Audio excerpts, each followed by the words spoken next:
Hey, you all. Welcome back. Y'all already know what it is. You see the title of this video. This is Real Housewives of Beverly Hills, darling. Season 11, reunion part 3. Not sure if I'm going to include this with part 4 or not, but I did want to give you all my quick thoughts on part 3. So first, the Crystal and Sutton drama. There was a viewer question that said, after seeing it on TV, did it look like a violation? I'm glad Crystal said something to the effect of, basically, it's a violation. It's how I experienced it. It's not based on what you think. And she also said that the issue was compounded over the past 2 days that they were there. You know, as Andy pointed out, it was cumulative. It just wasn't this one isolated incident. It's just that her and Sutton had been rubbing each other wrong the entire time. And so you walking in on me without knocking, it just was a lot.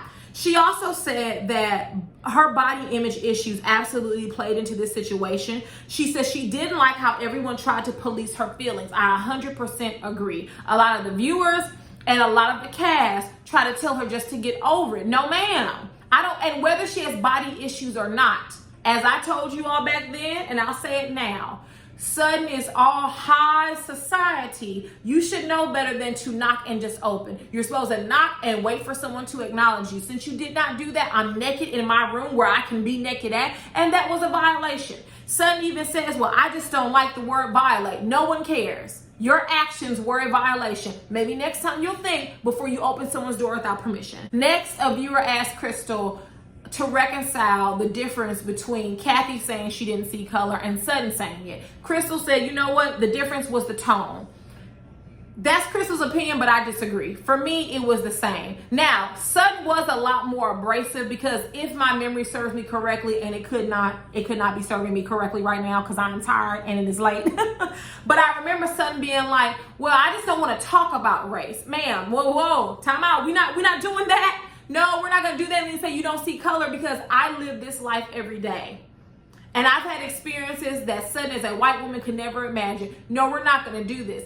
Kathy, I feel she plays the same role. Notice what I said, plays the same role that her daughter Paris does. You know, she pretends to be aloof and all this type of BS. But when she said, I don't see color, that's kind of hard for me to believe because your daughter run around saying the N-word, or at least she used to. So I think that people like Kathy and Sutton, they think it's a compliment when you say that. Like, oh, I don't see color. That means you don't see me, as Garcelle said. So it's not a compliment, it's the antithesis. It's an insult. But we've already discussed that. So they talk more about racism. And Crystal says that she has received hundreds of racist messages a day. I can believe it. I see what you all say on Twitter about Candace, and that's not racism. You all are talking about kicking her in her mouth, busting her head open to the white meat. So I can imagine what's said in the DMs. I remember someone last year threatened Robin. Boo, this is a show. It's not that deep. You have to be sick in the head to threaten somebody. I can't stand Ashley. And I'm not going to find Ashley. I don't give a damn. I have a life to live, and I will not waste it in jail because I'm sitting up here talking about who's housewives behind I'm a whoop. No, ma'am. She talks about her father's experience with racism, and I like that she said it wasn't a unique story, because it's not. Racism is not unique, but in America, we like to pretend that it is. Every time a white person hears about a racist story, they go, oh God, really? Yes, really. It's very common. Matter of fact, it's what this country was built on. So let's not pretend. Andy asked the women what they enjoyed about Crystal. Oh God. When Andy asked that and Kyle said the dumplings, I almost passed out. It would be no different than if I were on the cast and Andy said, what have you enjoyed about Canary? And Kyle said, the chicken frying. We're just going to go ahead and move right on along. So next, we get to Lisa Rinna and her vintage dress collection. I found this section very interesting because, as we all know, Dorit was robbed at gunpoint for all of her valuables. And I found it very interesting that they mentioned this, and then this ended up ironically occurring to Dorit. I don't like Dorit, but I wouldn't wish someone being robbed at gunpoint on my worst enemy. No, no ma'am, no sir. So Andy said that as soon as he saw Renna with all of her valuables in the garage, he texted her and was like, get that shit out of there fast. Renna says it's now in storage someplace. But here's the thing. You cannot do this. I cannot tell you all how many artists were on MTV Cribs or Access Granted, and people ended up hunting down where they lived at, leaving CDs on their porch, leaving like love notes on their front door. It is very dangerous. If I were a celebrity, I would never show anyone where I lived at. Hell, I don't do it now. I'm not a celebrity. I've had a few people ask me for an office tour. Baby, this is the office tour. You see that? All right, you see a little bit of lip gloss right here, my little lip gloss bag. That's all you need to see. And my little chair, that's all you need to see. As far as you're concerned, I live in a hole in the wall. That's all you need to know. I don't want you to know where I live at. I don't want you to know where I stay at. It is none of your business. People are crazy. So I felt sorry for Dorit. And of course, I felt sorry for Kyle being robbed. But when you are putting your lifestyle out there, people get jealous and they want what you, it's not even about jealousy. People want what you have. You look like a lick to them. No, ma'am, not doing it. Moving on. Next, we get to the only part that mattered in this reunion, and it's the re-questioning of Erica Jane. So Bravo rolls the beautiful bean footage of Erica's contradictions and people, i.e. Dorit and Kyle, talking shit about her.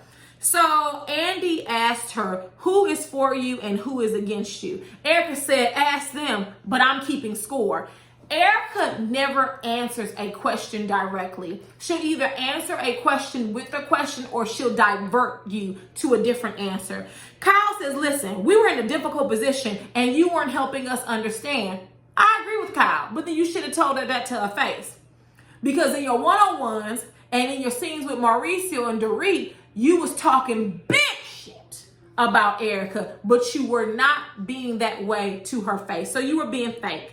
Erica says that the dinner with PK, Dorit, and Mauricio and Kyle hurt the most because they could have just asked her. She said they mocked her life and family. I mean, they did mock it, but Erica was funny. I thought PK was hilarious. Cheers to PK.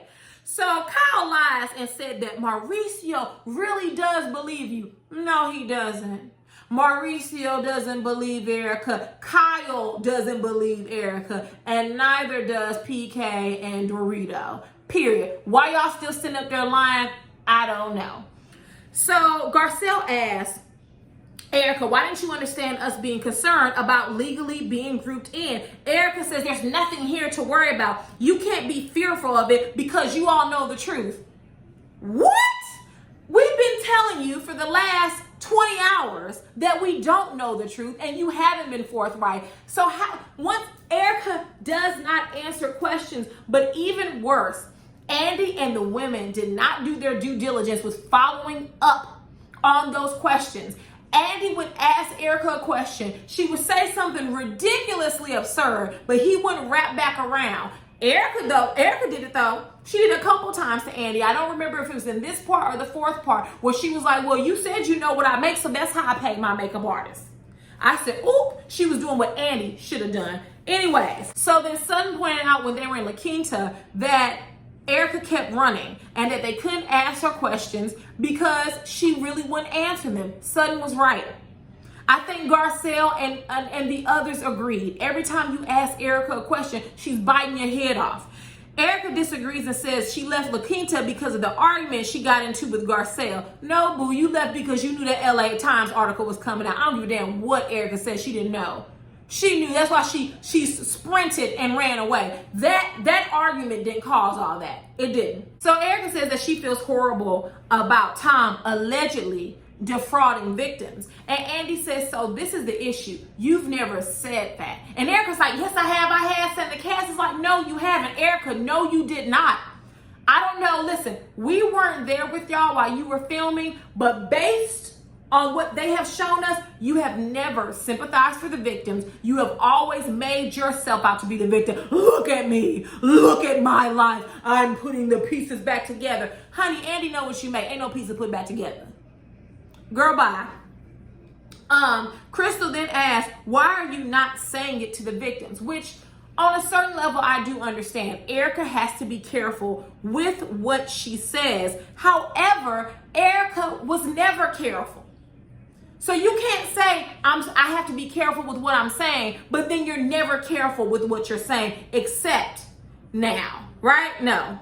So Andy says she portrays herself as a victim. She does. We've discussed that. Erica says she has a limited way that she can express herself and that her lawyers advised her not to talk, but she chose to talk. Stupid move, if you ask me. Because you presented all of these conflicting stories and now no one believes you. Well, someone believes you, but I don't believe you. Kyle says that Instagram isn't doing her any justice, which it's not her posting pictures in lingerie. It's Erica Jane's captions, or from what I've seen from the show, because I have not been on her Instagram. But from what I've seen on the show, her captions are very lewd, they're very rude. And if you didn't know better, you would think she was talking about Tom's victims. So yes, as Garcelle said, they're very tone deaf. Even Renna surprisingly agreed and said it's not helpful and it feeds the fire. She's absolutely right. So there's a question from Andy. He said, did you have any sense about alleged theft? Erica says, I don't work for Girardi Keese. Keep in mind, she never answers and says, no, I don't work for Girardi Keese. I know you don't work for Girardi Keese, right? She said, all the finances are kept there.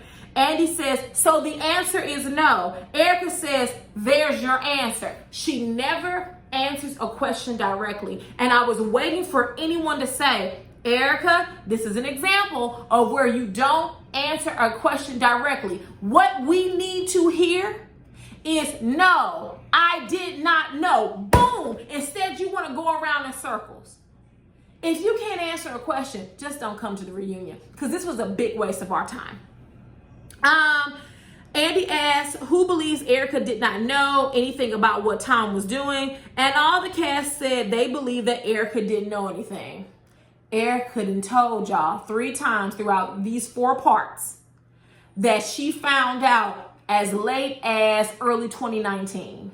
She hasn't said it directly, but when you start putting the pieces together and you're listening to the questions that Andy has given, she's responded to, she knew something as early as 2019. When she started getting sued, that's what she said. Okay, all right. So then Crystal asked, where's your anger towards Tom? And of course, Erica snapped her head off. Where's my anger? I am angry because you don't see it. No, we don't see it. We need to see that. If I found out David was living a lie, y'all might see me in jail someplace. I mean, like, what? To be with someone that you think is one way and they are the antithesis of that, that has to be mind-boggling. And for you to actually sympathize with Tom, because you've been sympathetic, not only in this reunion, but on the show and during the course of the season, it's ridiculous. And she said, I don't know, you don't know what I have done or what I will do. And Andy says, well, what are you gonna do? You'll just have to wait and see. I'm not playing with Erica. I'm not doing this.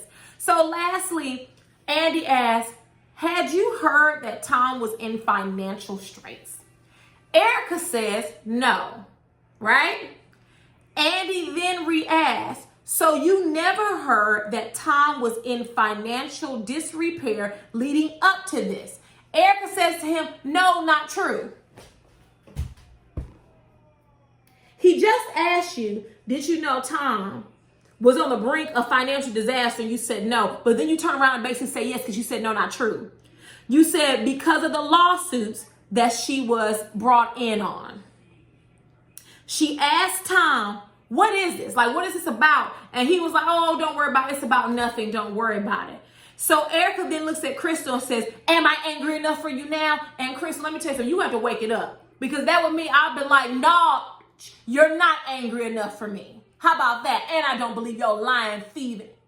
That's what I would have said to Erica. But anyway, that's it for part 3. I think I covered everything I needed to.